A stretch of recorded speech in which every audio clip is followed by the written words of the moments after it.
Salut, bienvenue sur la plateforme d'agriculture biologique et d'agroécologie. Dans cette vidéo, nous allons parler du repiquage. Ok, le repiquage est une technique de transplantation des plants produites en pépinière. Donc, pour le repiquage, il y a certains aspects qu'il faut vérifier d'abord au niveau des plants. Les plants à repiquer doivent être des plants robustes et des plants qui sont en bonne santé. Ainsi, pour vérifier la santé du plant et la rigueur du plant, il faut vérifier 3 niveaux du plant. Il faut vérifier au niveau des racines, se rassurer que la racine ne porte pas des nérosités, c'est-à-dire de la nématode. Remarquez aussi au niveau des collets, voir si vraiment les collets portent des poils, ce qui rassure la santé des plants. Et finalement voir au niveau des feuilles, si vraiment les feuilles aussi ne sont pas recroquevillées ou bien ne sont pas enroulées, ce qui traduit la maladie d'enroulement. Après cela, après être rassuré de la santé des plants, il faut aussi se rassurer que la nouvelle terre qui va recevoir la jeune plantule est bien fertilisée en parlant de l'amendement de fond. Ici, vous allez voir, la production s'effectuera dans des poquets, c'est-à-dire une production localisée dont la fertilisation de fond a été effectuée avec la matière organique bien mélangée. Donc ici, la production s'effectuera dans les poquets en association avec des haricots parce que la production de la tomate a été réalisée dans un champ d'haricots qui est déjà démarré. Du coup, vous allez voir que c'est une production en association qui serait par relais parce que l'haricot va terminer son cycle avant que la tomate ne commence la production. Donc, il faut noter que lors du repiquage, il y a certains aspects à prendre en compte.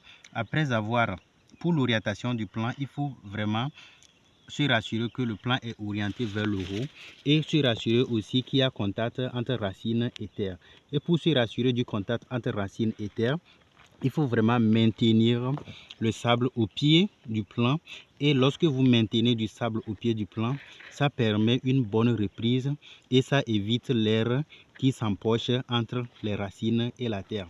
Donc, ce fait, ici nous avons repiqué 2 plants parce que le schéma que sera utilisé est de 1 mètre entre 2 poquets. Vous allez voir, entre 2 poquets, nous avons laissé 1 mètre.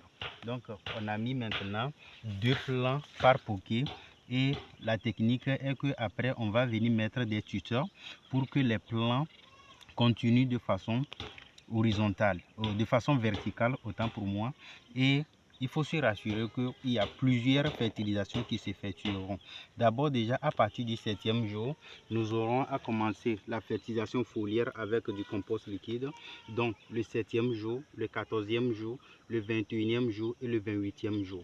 Après le 28e jour, le 30e jour, on aura un apport en compost et en engrais NPK bio.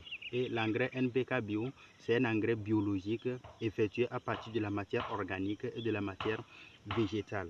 Donc, après la fertilisation du 30e jour avec le NPK bio, on aura à effectuer la fertilisation du 40e jour avec du Super Magro pour renforcer les plants.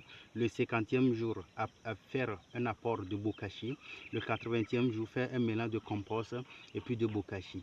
Il faut se rassurer aussi que le traitement contre les insectes et tout s'effectuera chaque semaine en mode préventif pour éviter les attaques. Parce que lorsque l'attaque parvient dans le champ, il faut savoir que vous perdez 25 à 50% du rendement en fonction de l'ampleur de l'attaque.